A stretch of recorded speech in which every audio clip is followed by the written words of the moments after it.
The Honourable Member for Curtin. Thank you, Mr Speaker. Wages have represented a declining share of GDP since the 1970s.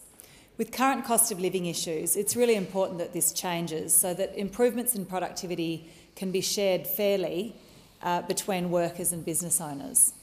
This bill aims to get wages moving, and there are a lot of things to like in it, but some aspects of it raise serious concerns. The good parts include the Better Off Overall test change, gender equity improvements and the focus on low-paid workers in the supported bargaining stream. The change to the Better Off Overall test affirms its original intention and confirms that the test is a global assessment rather than a line-by-line review and comparison of conditions. This is a welcome change, which should make it easier for businesses and their employees to come to win-win agreements without reference to theoretical possibilities and arcane provisions. The gender equity provisions of the bill are welcomed. The inclusion of gender equity in the Objects Clause will put this issue clearly on the agenda. Changes to pay transparency will help make the gender pay gap more visible, and the inclusion of sexual harassment and discrimination issues in the Fair Work Commission will ensure that employees do not have to pursue justice in multiple jurisdictions.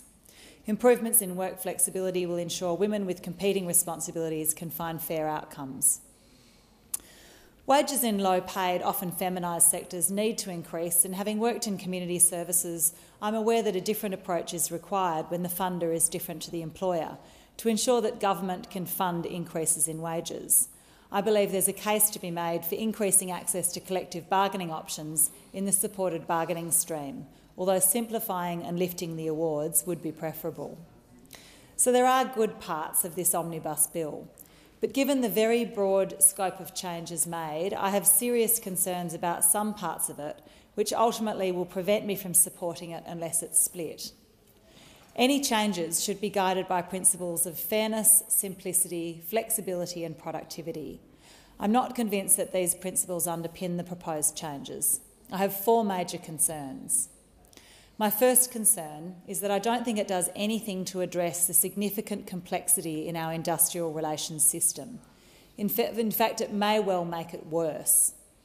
No doubt there are egregious breaches of award conditions, but there are also a lot of examples of awards being so complicated that employers, especially small businesses, inadvertently underpay staff or need to engage specialists to determine whether they're paying correctly, or both. Even large companies with significant human resources teams frequently find they've breached some unknown or complicated term of an award.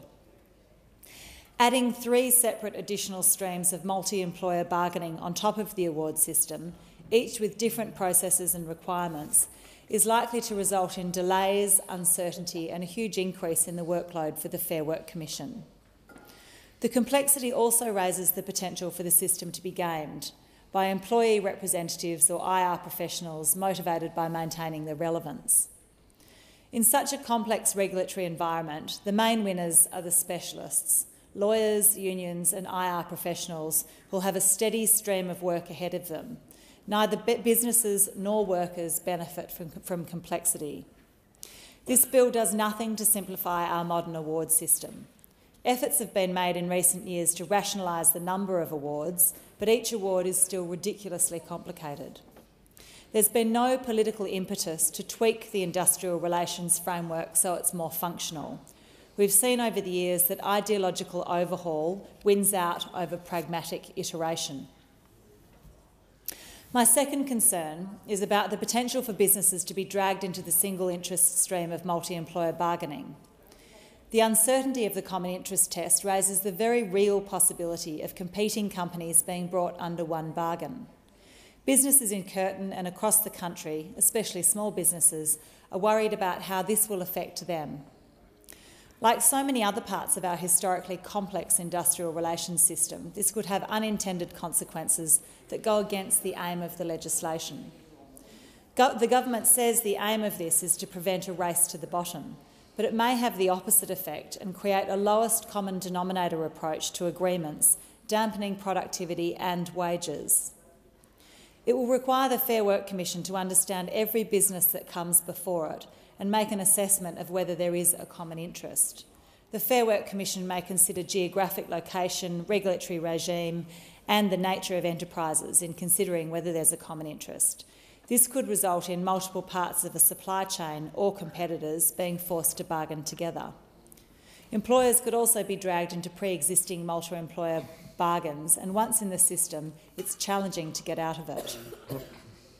No doubt there are some businesses that would rather be part of a multi-employer bargain than have to navigate the award and enterprise agreement system on their own, but this could easily be addressed through an opt-in approach rather than a compulsory approach. My third concern is that the framework proposed greatly increases reliance on the Fair Work Commission and embeds unions in the system, with approval of an employee representative required before an agreement can go to a vote by employees. Unions have played a very important part in protecting workers over the centuries, but undoubtedly have also played a part in our IR system being so complex. The Fair Work Commission is a quasi-judicial body, and its decisions can be unpredictable. This is driven by the lack of judicial training of members, the huge discretion given to the Fair Work Commission, which will increase significantly under this bill, and appointments coming from both ideological sides. More unpredictability is not what we need in our IR system. My last concern is about the speed with which this has gone through this House. We do need to get wages moving, but in such a notoriously complex area of law, it would make sense to be cautious. Changes made now are unlikely to be reviewed or amended for some time.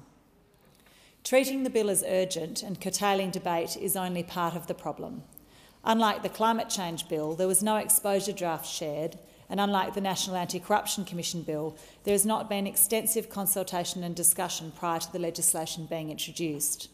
This makes it difficult for members of Parliament and stakeholders alike to provide input to avoid unintended consequences. I've not had time to consult widely in my electorate on this matter. It takes time for businesses, especially small businesses, to understand what's proposed before forming a view. With further time and improvements to the bill, I may have come to the conclusion that this was the right move to get wages moving. But this can't be done thoroughly in 2 weeks, and the bill contains too much complexity for me to be comfortable rushing it through.